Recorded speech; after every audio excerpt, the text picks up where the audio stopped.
Hola, hola, buenos días, buenas tardes, buenas noches para todos. Espero estén pasando un excelente momento a la hora que nos estén escuchando. Ya aquí estamos nuevamente en el día número 7 de El hombre en busca de sentido, escrito por Viktor Frankl. Este es el libro que estamos leyendo. Está súper interesante, nos cuenta toda su historia y su trayecto que tuvo que pasar cuando estuvo en los campos de concentración. Es una historia muy detallada, pero como él mismo dice, ¿verdad? Descrita desde otro punto de vista, que como él era psiquiatra, bueno, psicólogo, él lo cuenta desde esa vez. Él analizaba todas las situaciones y también se analizó en todas las etapas que estaban pasando.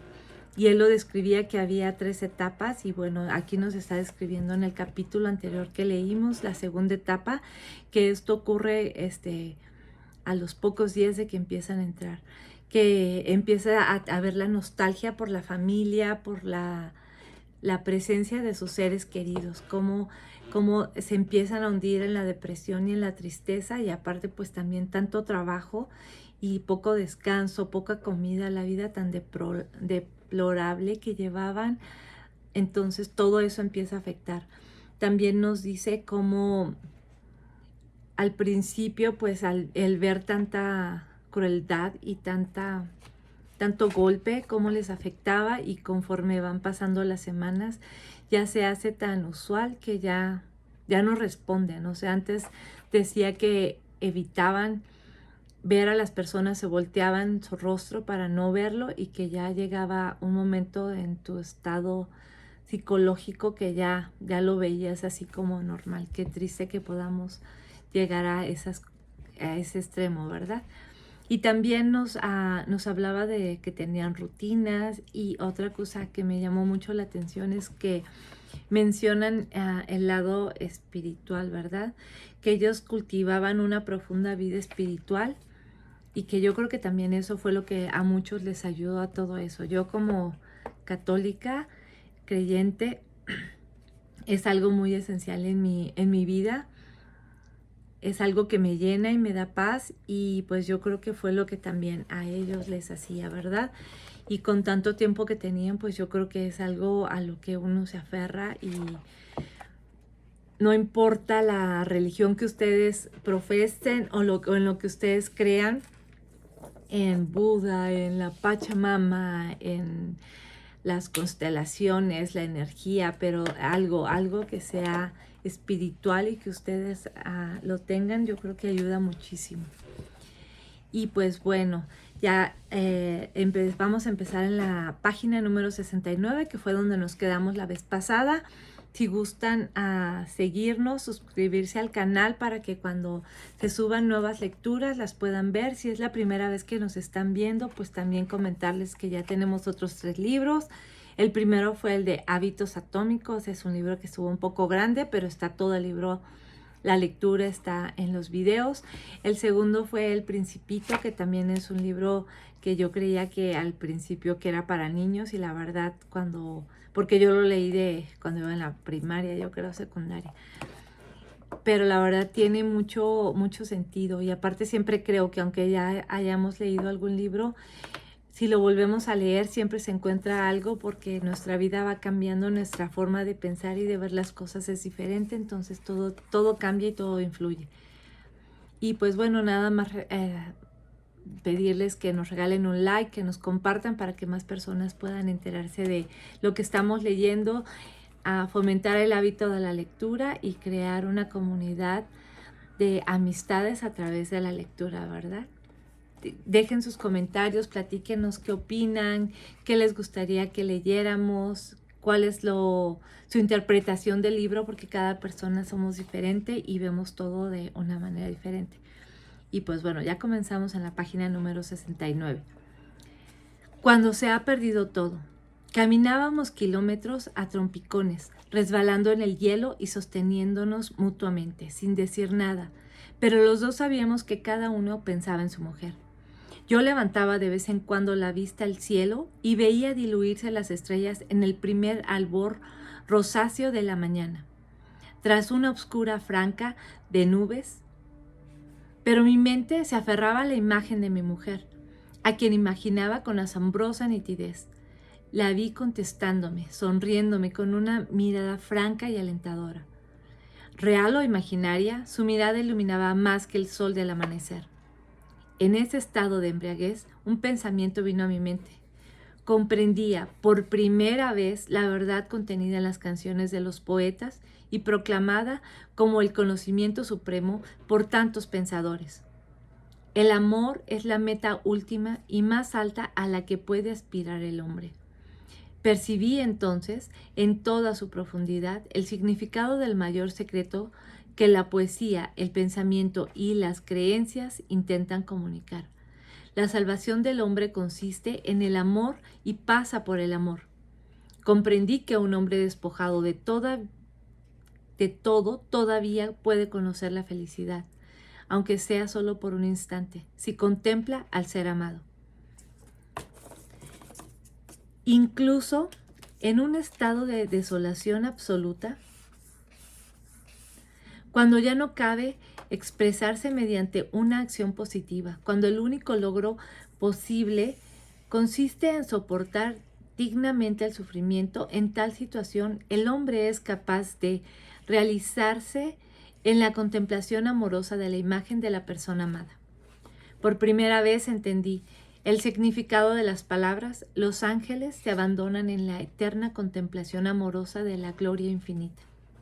Delante de mí un hombre tropezó y se desplomó, y sobre él cayeron los que iban detrás. Furioso, el guardia se acercó y sacudió el látigo sobre los cuerpos esparcidos por el suelo. Este incidente distrajo mi pensamiento por unos segundos, pero enseguida mi alma encontró el camino para regresar a su mundo y, olvidándome de la vida en cautiverio, seguía hablando con mi amada. Yo le preguntaba y ella contestaba. Luego ella preguntaba y yo respondía. ¡Alto! Habíamos llegado al lugar de trabajo. Nos precipitamos en el interior de la oscura caseta en busca de una herramienta en buen estado. Cada prisionero se hizo con una piqueta o una pala. ¿No podéis daros prisa, cerdos? Pronto reanudamos el trabajo en la zanja, allí donde lo habíamos dejado el día anterior. El suelo helado crujía con los golpes de las piquetas y saltaban chispas. Los hombres permanecían silenciosos con el cerebro entumecido. Mi mente se aferraba a una imagen de mi mujer. De pronto me saltó una inquietud. No sabía siquiera si seguía viva. Pero estaba convencido de algo. El amor trasciende la persona física del ser amado y halla su sentido más profundo en el ser espiritual, el yo íntimo. Que esté o no presente esa persona, que siga viva o no, en cierto modo carece de importancia. Ignoraba si mi mujer vivía y no tenía medios para averiguarlo. A lo largo del cautiverio no tuvimos contacto postal con el exterior. Pero en aquel momento esa cuestión había dejado de inquietarme. No sentía necesidad de comprobarlo. Nada afectaba a la fuerza de mi amor, a mis pensamientos y la imagen de mi amada. Si entonces hubiera sabido que mi mujer estaba muerta, creo que, insensible a la noticia, habría seguido contemplando su imagen y hablando con ella con igual viveza y satisfacción. Ponme de sello sobre tu corazón, pues fuerte es el amor como la muerte. Cantar de los Cantares, 8,6. Meditaciones en la zanja. La intensificación de la vida interior protegía al prisionero del vacío, la desolación y la pobreza espiritual de la vida del campo, devolviéndolo a su vida anterior. Al dejar libre la imaginación, ésta se solazaba en hechos del pasado, aunque no en los más valiosos. Al contrario, se recreaba con ternura en pequeños sucesos, en cosas insignificantes. La nostalgia los transfiguraba y adquirían una matiz especial.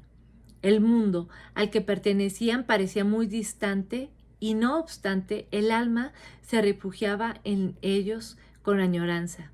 Yo me veía tomando el autobús, abriendo la puerta de mi apartamento, contestando el teléfono, encendiendo las luces. Nuestros pensamientos a menudo se concentraban en esos detalles insignificantes con tanta intensidad que casi nos hacían llorar. A medida que se intensificaba la vida interior de algunos reclusos, apreciábamos también la belleza del arte y de la naturaleza con una emoción desconocida. Bajo su influencia, olvidábamos a veces las terribles condiciones de nuestro entorno. Si en el trayecto de Auschwitz a un campo de Baviera alguien hubiera visto asomados a los ventanucos de los vagones del tren, nuestros rostros radiantes al contemplar las cimas de las montañas de Salzburgo, refulgentes por la puesta del sol, no habría creído que fuésemos hombres que habían perdido toda esperanza de vida y libertad. A pesar de ello, o tal vez precisamente por ello, nos maravillaba la belleza de la naturaleza, de la que nos privó tanto tiempo el cautiverio.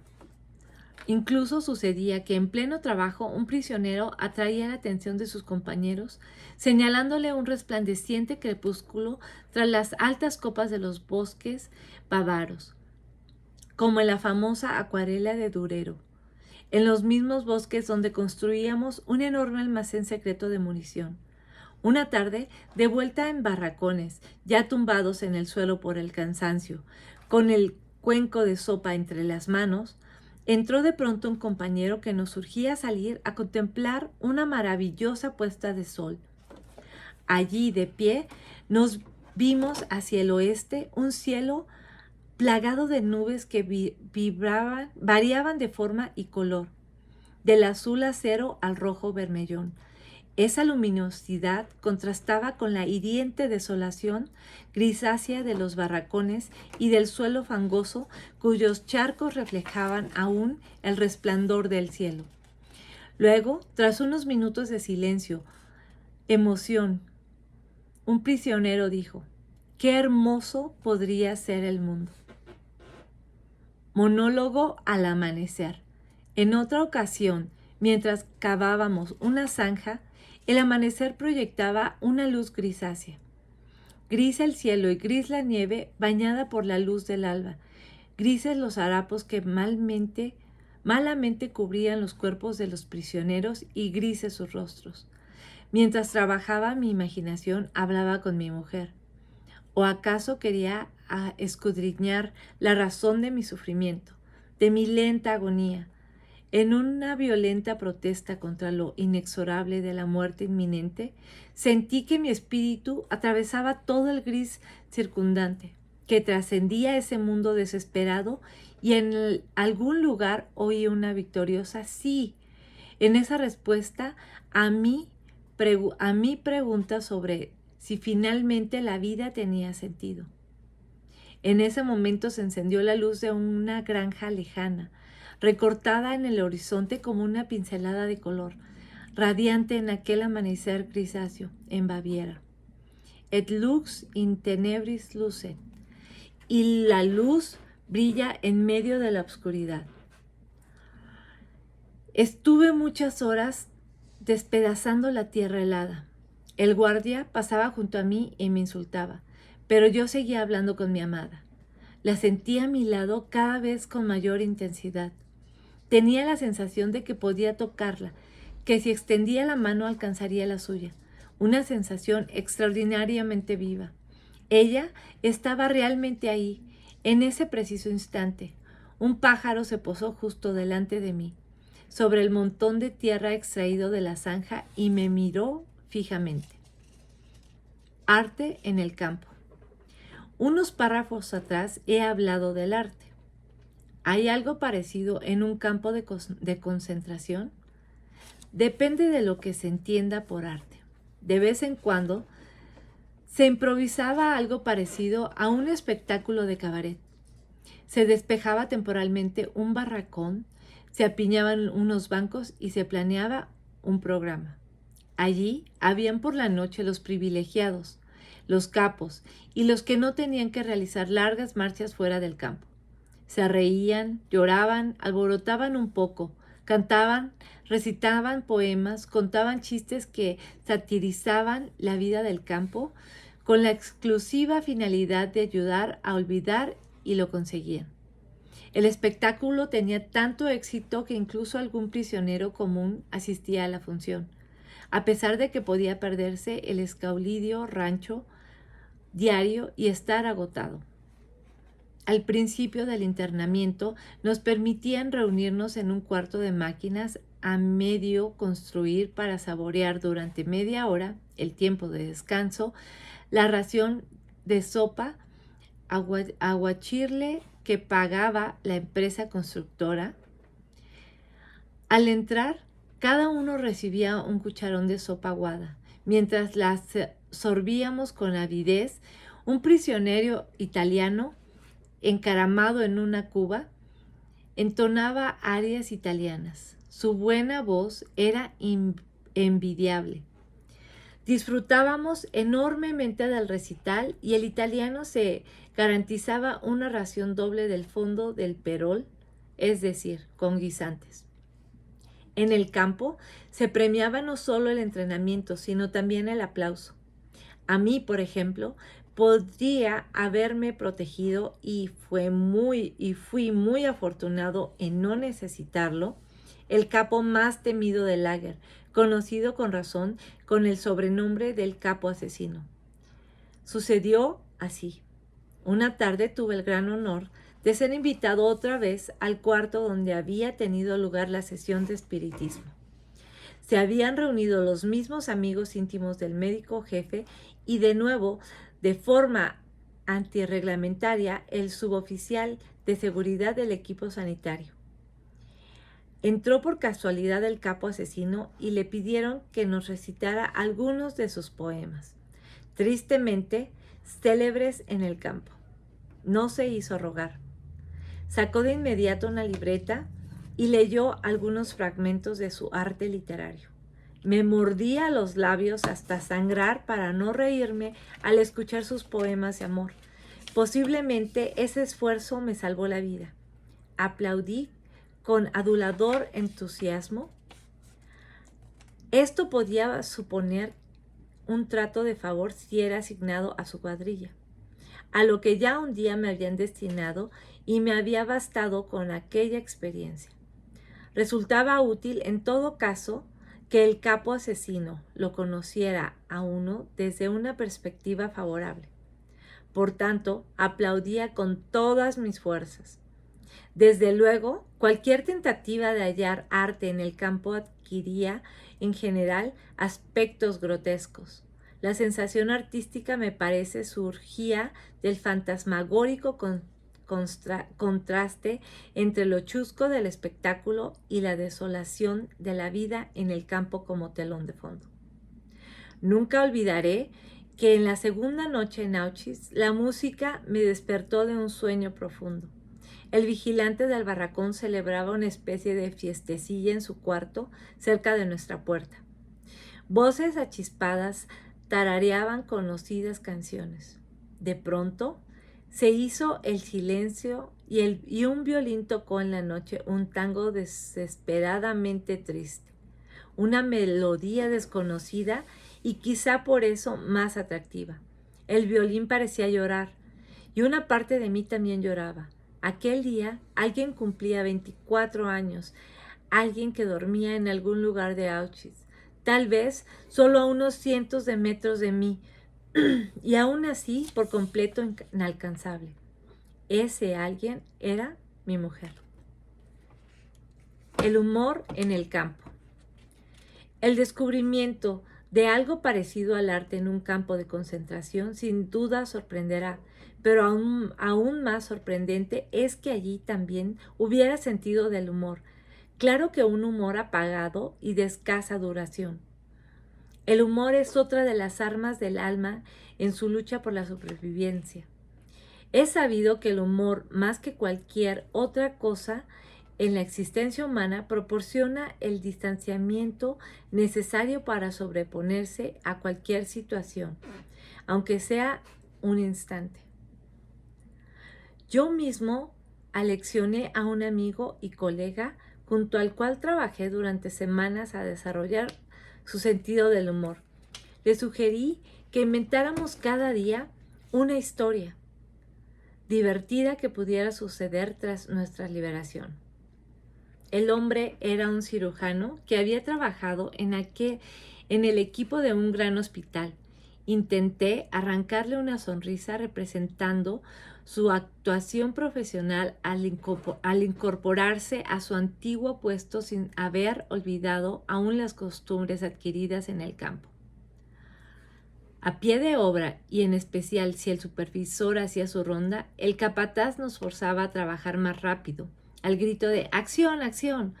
Así que le dije a mi amigo: un día estarás en el quirófano operando a un paciente de peritonitis, y un enfermero entrará pronto anunciando la llegada del director del equipo de cirugía. ¡Acción, acción! ¡Que viene el jefe!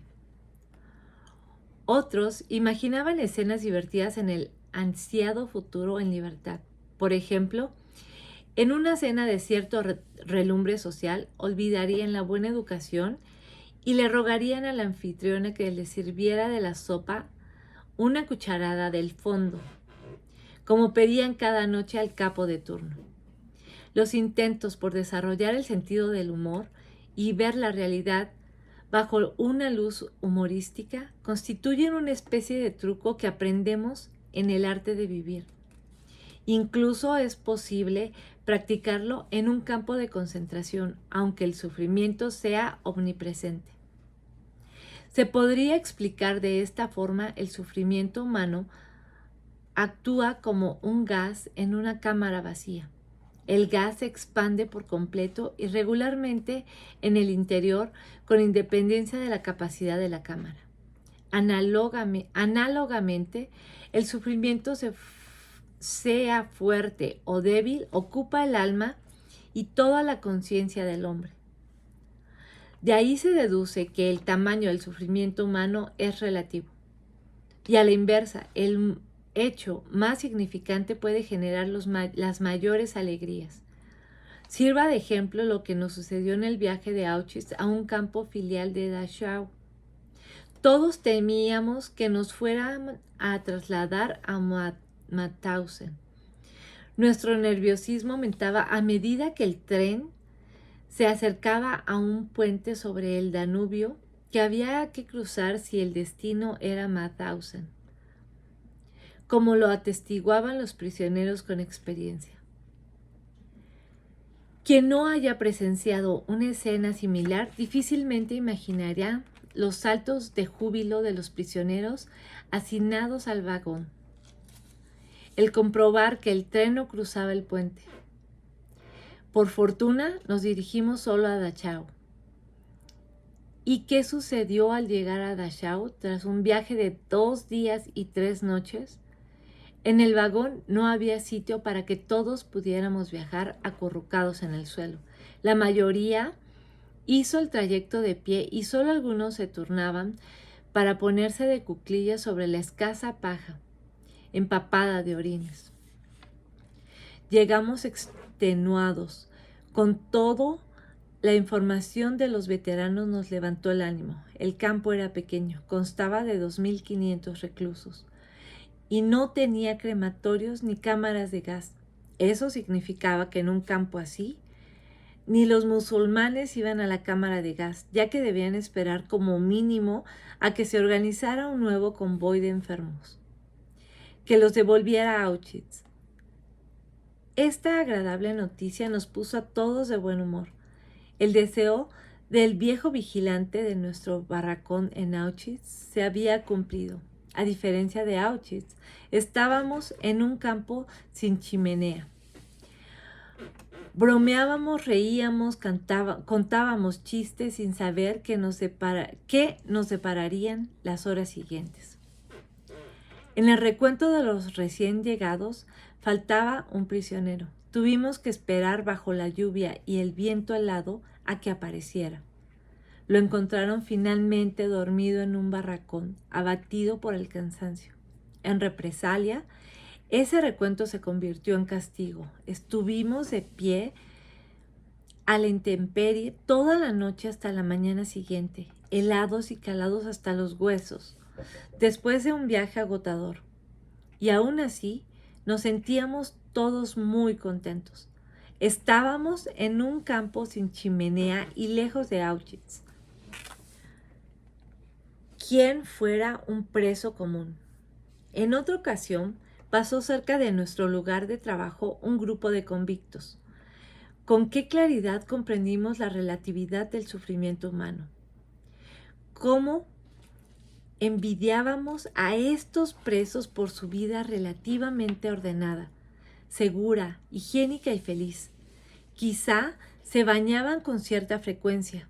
Pensábamos con tristeza. Seguramente disponían de cepillos de dientes, de ropa, de un colchón para cada uno, y el correo les traía cada mes noticias de los suyos, o al menos sabían si estaban vivos o muertos.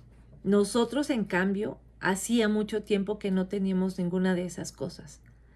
Envidiábamos incluso a aquellos de los nuestros que trabajaban en una fábrica cubierta, al abrigo de la lluvia y el viento. Todos ansiábamos cualquier privilegio, pues la escalera de la suerte tenía muchos peldaños. Por ejemplo, entre los destacamentos que trabajaban fuera del campo, en uno de ellos estaba yo. Había unidades que se consideraban peores que otras. Se envidiaba al que no tenía que chapotear en la húmeda y fangosa arcilla de una pendiente, mientras vaciaba durante 12 horas las artesas del ferrocarril. La mayoría de los accidentes diarios se producían en esa tarea y con frecuencia eran mortales. En otras cuadrillas, los capataces seguían la tradición, al parecer local, de propinar a los prisioneros golpes a diestro y siniestro, lo que nos hacía envidiar la relativa suerte de no estar bajo su mando o de estar solo temporalmente. Una vez, debido a una fatalidad, me incluyeron en ese grupo. Si no fuera porque una alarma aérea nos obligó a dejar el trabajo después de las primeras 2 horas, durante las cuales el capataz se ensañó especialmente conmigo, y a agruparnos pasado un tiempo, creo que habría regresado al lager en una de las camillas que transportaban a los muertos y los moribundos, casi siempre por fatiga extrema. Nadie puede imaginar el alivio que en semejante situación produce el sonido de la sirena. Ni siquiera el boxeador que ha oído la campana del final del asalto y que en último instante, gracias a ella, se salva de ser noqueado. Suerte es lo que no padece. Suerte es lo que uno padece. Uno no padece. Agradecíamos el alivio más insignificante. Nos conformábamos con tener tiempo para despiojarnos antes de ir a la cama, lo que no era ningún placer, pues había que estar desnudo en un barracón con carambanos colgando del techo. Nos contentábamos si durante la operación no sonaba la alarma aérea y la luz no se apagaba, pues en la oscuridad era imposible despiojarse, y no hacerlo suponía pasar la noche en vela. Los escasos placeres de la vida del campo no constituían sino una especie de felicidad negativa. La ausencia de dolor, en expresión de Schopenhauer, por tanto, era una alegría relativa. Los placeres positivos escaseaban incluso en los más pequeños. Recuerdo haber confeccionado un día una especie de contabilidad de los placeres diarios y haber llegado a la conclusión de que en varias semanas había experimentado solo 2 momentos placenteros. Uno sucedió a la vuelta del trabajo, cuando fui admitido en el barracón de cocina, tras una larga espera y asignado a la fila que atendía F. El cocinero prisionero, detrás de las enormes cacerolas F, servía la sopa con envidiable rapidez en los cuencos que le presentaban los prisioneros. Era el único cocinero que repetía la sopa a todos por igual, sin discriminar entre los hombres, sin reparar en la persona y sin favoritismos con sus amigos o paisanos, como hacían otros cocineros que reservaban las patatas del fondo a sus amigos y los demás debíamos conformarnos con la sopa aguada de la superficie. Pero no me incumbe juzgar a los prisioneros que favorecían a su propia gente. ¿Quién se atrevería a arrojar la primera piedra contra el que favorece a sus amigos en condiciones en que tarde o temprano hay que decidir entre la vida o la muerte? Nadie puede juzgar a menos que pudiera asegurar con absoluta certeza que no habría hecho lo mismo en una situación semejante. Años más tarde, ya integrado a la vida normal, bastante tiempo después de ser liberado, me enseñaron una revista ilustrada con fotografías de prisioneros hacinados en sus catres, mirando insensibles e inexpresivos al visitante. ¿No hay algo terrible en la mirada de ese rostro? ¿Y lo que dejan traslucir? ¿Por qué?, pregunté, pues realmente no lo comprendía. De pronto reviví todo aquello, las 5 de la mañana y la grisácea oscuridad en el patio. Yo dormitaba en un duro tablón sobre el suelo de la tierra del barracón, donde unas 70 reclusos nos hallábamos en cuidados. Estábamos enfermos, no teníamos que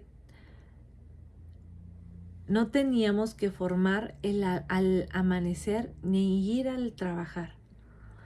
Podíamos permanecer tumbados todo el día en nuestro rincón del barracón y amodorrarnos a la espera del reparto del pan diario, que por supuesto era más escaso para los enfermos, y el rancho de sopa aún más aguada y escasa. Pero cuán satisfechos, qué felices nos sentíamos a pesar de todo, mientras apretujábamos nuestros cuerpos para conservar el calor, mientras yacíamos allí, demasiados apáticos y perezosos como para mover siquiera un dedo, si no era absolutamente necesario. Se escuchaban desde la explanada los agudos silbatos y el griterío de órdenes que indicaban el regreso del turno de noche y la formación para el recuento. Nuestra indolencia contrastaba con todo aquello. La ventisca abrió la puerta de par en par y la nieve entró en el barracón. Un compañero exhausto, cubierto de nieve, entró a trompicones y se sentó unos minutos para descansar. Hasta el vigilante lo expuso. Estaba tajantemente prohibido admitir a un extraño en un barracón mientras se procedía el recuento. ¿Cómo me compadecí de aquel hombre? Y cuánto me alegré de estar en cuidados en ese momento y poder dormitar en la enfermería. Qué alivio pasar ahí 2 días y quizá otros 2 días más. Las fotografías de la revista despertaron este recuerdo. Al contar mi experiencia, los que me escuchaban comprendieron por qué no me resultaban tan horribles aquellas escenas. Con todo, esos hombres inexpresivos tal vez no se habían sentido tan desgraciados como ellos imaginaban. Y aquí vamos a terminar la lectura número 7 del día de hoy. Terminamos en la página número 79. ¿Cómo ven? ¿Qué opinan de todo lo que está sufriendo él, verdad? De cómo la única forma de sentirse tranquilos es estar enfermos, y yo no sé ustedes, ¿verdad? Pero pues las veces que yo he estado enferma, yo creo que cuando me daba algún flu o cuando me dio el COVID, que sí me sentía súper débil y que todo el cuerpo te duele, dices, lo menos que quieres es estar en ese estado sintiéndote así. Y ellos estaban felices de estar pues enfermos y débiles, porque así era que no tenían que estar expuestos a todo lo que estaban expuestos todos los días. Y qué bonito habla de eso del amor, ¿verdad? Que el amor trasciende. ¿Qué opinan ustedes? Bueno, pues déjenos aquí su comentario y pues nos seguimos leyendo y escuchando en la próxima lectura. Que tengan un excelente día, tarde o noche. Les mando muchas buenas vibras y que todo esté bien en su vida. Recuerden, este libro también nos está enseñando a estar agradecidos por todo lo que tenemos.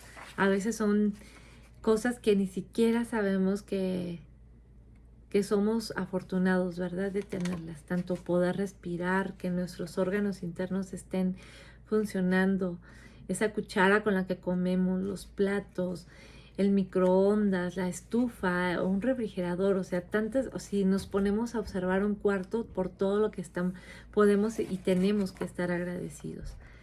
Y bueno, pues ahí que pasen un excelente día, una excelente noche, una excelente tarde. Déjenos algún comentario y regálenos un like.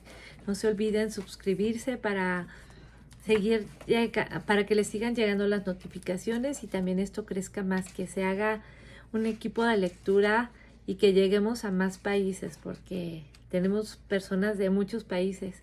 Eso es súper interesante, ¿verdad? Y qué padre que pues estamos compartiendo lo mismo, o sea, la lectura y aprendiendo y queriendo ser mejores personas y superándonos. Que pasen un excelente momento en su vida y nos vemos en la siguiente lectura. Bye.